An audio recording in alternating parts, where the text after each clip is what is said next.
Well, hey everyone, and welcome back to the cabin. You'll probably never guess what I've been working on, but I started digging the ditch going down to the solar panel from this little mini hut that we're going to build.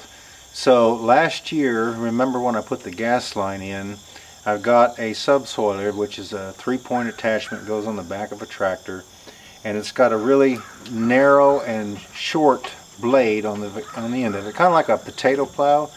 But you would probably want a plow head a little bit bigger, you know, to be able to roll the potatoes out. So I put the subsoiler on, and as I started digging, it broke. Last year, I broke the top link that went to the subsoiler. This was the one that I got that was new. I reordered it from the place where I got the tractor, and of course it ended up costing me more when I could have went to Tractor Supply or Co-op, but at any rate, I ordered it. This is what I've been using, and it broke. So then I went down. I still had an old Ford Blue tractor that I had a Category 2 type. I went down and got it, put it on, continued to try to dig, and I broke it. Not only did I break it, but I also bent it. So I had to stop everything, and I had to go and buy this one. Now this is a Category 2 type. This is like the last one that I just broke. So I've got to go down there and put this on. Then I realized that I also broke both of these. So if you can see, this portion right here has broke loose and moved. So these pins go on the very bottom. That's what the lift arms on the tractor slide on, and then of course there's a pin that goes in here, and that lifts your implement up and down. The top link just keeps it where you would want it to set level. This way you can extend or contract this as you need it. Anyway, I happened to look down there because I had these really tight. You know, there's a great big lock washer right here, and they were just sitting there with about 1/8 of an inch gap or 1/4 of an inch, and I got to looking and I thought, well, this little piece right here, which is I guess welded on maybe or pressed on, it broke loose. So I broke 3 points of contact. That tractor, it's a beast, I'm telling you. But so I'm going to have to go down there and we will install these new ones. Alright, so the first thing, I think we'll put these on. Yeah, I would have never thought that that would have happened, because I've never had this happen before on any piece of equipment. Didn't matter what I was using. So I think I was just probably going too deep.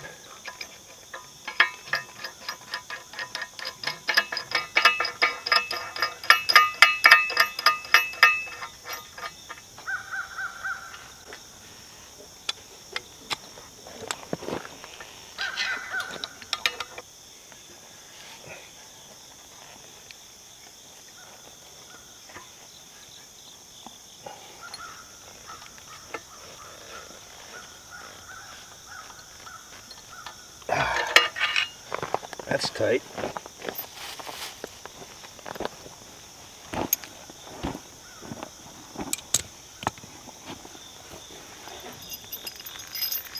Now we get this other side in and hopefully get this thing hung back up there where it belongs.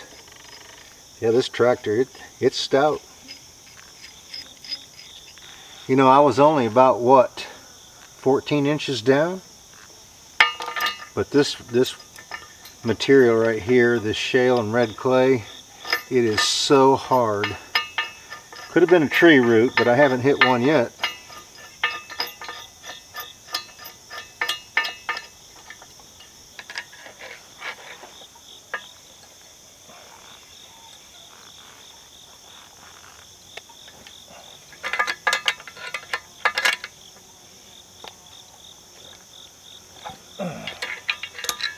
Okay, all right, we'll get this stood back up here.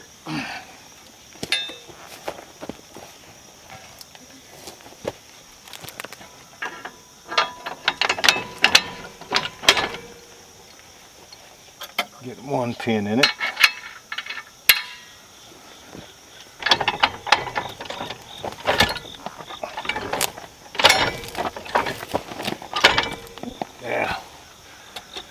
this other pin in.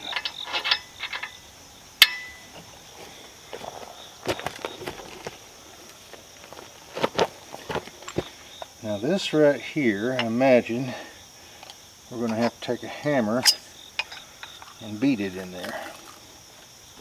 Okay, now I've got a bushing that I'm going to have to use on the big end.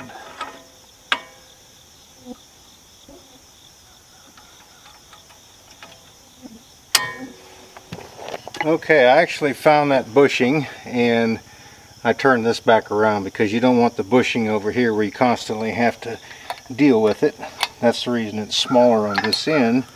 So let's lift this up now and get this put back in there.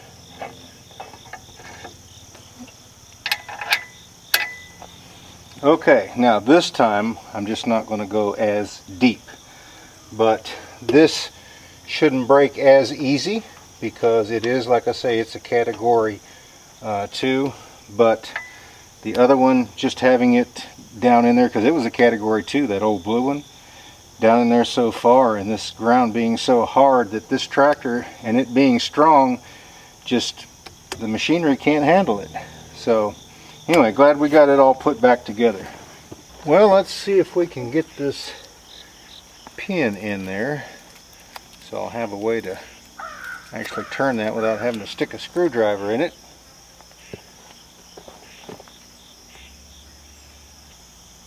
It's going to be the easiest.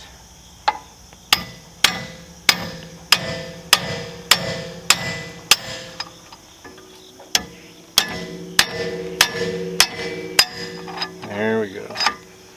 Now hopefully that doesn't fall out, and that's in there to help you turn it. Well, I actually tried to make one good one out of these two that were broken, but forgot one of these is left-handed threads, the other's right-handed, and what happened was both the same ends broke off. So these can only be used on one end, and if I get two more, it's the opposite thread, I'll have two other category 1 top lengths, but I don't have any. But we do have that new category 2. You know what? All of my born days and being out on the farm and things like that, you know, I have slapped and banged bush hogs around. I have used double plows and hung them up and actually tripped one of the plows. You know, I've pulled on stumps. I've done all sorts of things. And trees, you know, and have the tractor reared up in the air, and never have I broke a top link. And I have broken 3 within, what, about a year? So that's unbelievable. But this stuff, it is cast metal on the inside. And I think if it was solid steel, it'd be a little bit different, but I guess that's too expensive to make. So, but check it out. I also broke a category 2. So that tells you that they're not much better than the category 1s. Even though the bolt is actually larger, it's just weak right there. The threads are the only thing that I guess is steel on the outside. Maybe they're not. Maybe they're cast as well. They're just polished. I don't know. But I do know that they're easy to break, especially with that tractor right there. You know, I can't say anything bad about that TYM 574. It is a beast. Now, they make bigger ones, and I know they're much stronger, but for that size tractor and what it can lift and the things that it can do, you know, it's a really, really nice tractor, and we're really happy with it because a lot of the logs that I couldn't even think about moving before, it's, you know, really easy with this tractor. And then the other thing at the sawmill down there, you know, it'll cut almost 3 feet wide. Lacks a ½ an inch cutting 3 feet wide, and of course it goes up 3 feet, right? But that tractor, even that tractor, is not really strong enough to lift anything up there that size unless I was cutting short lengths. You know, I might be able to get an 8 foot up there, 3 foot in diameter, but you know, that's heavy. 8 foot long, 3 feet basically wide. That's heavy. So and it's not really something I want to be trying to turn down there on my mill anyway. You know, I don't really have a need for that. Although I've got a couple of big logs that we're going to have to put on there because they will produce a lot of siding that I could use on that workshop down there. So I've got 2 big, basically butt ends, which is the very bottom of the tree when you cut it, 8 foot lengths, and they are probably exceeding or right at 32 inches. So that's not far away from 3 foot, right? And they're 8 foot long, or 8.5 foot. So it'll be a little bit of a challenge to get it up there. I may have to take the tractor, take it off, turn it, and set it back up there, but you know, we'll manage it. But it's just too difficult to cut anything that big, especially if you don't have hydraulics. But that sawmill, I'll tell you, we're really happy with that as well. It's cutting really nice, especially when you get everything dialed in, but it is so touchy. You know, so many things that you have to do that wasn't even listed, you know, in the other sawmill that we had up here. But you have to go through all those steps to get it to cut right. And I'm glad that I took the time and went through all those steps. That's the reason I tried to document it, because there wasn't much on YouTube about my type of sawmill, even though Wood-Miser's had it for, I guess, 8 years, maybe even 10. But it's not something that's really popular that people want. They want one that's on a trailer that they can move, and I didn't want that because I wasn't going to be going anywhere to do that, you know, as far as milling for anybody. So the ground mount is just, it's good enough for me, and it saved me from having to buy the trailer package. A lot of things that the other sawmill couldn't do. You know, it's got the switch to go forward and come backward. It goes up and it goes down. It's got the little computer sitting there where I can dial in, you know, how thick I want, and when I bring it back I just touch one button and it automatically goes down to that level and start cutting on the next. It's got that debarker hanging out there that runs in front of the blade and all that, you know, and it will cut much larger material. So we're really happy with the purchase that we made from Wood-Miser, because they actually do make some really good quality stuff. Anyway, friends, I thank you so much for stopping by and hanging out with me and getting that tractor in operation where we can get on with this project. We certainly do appreciate it, and we look forward to seeing you back up here at the cabin again next time.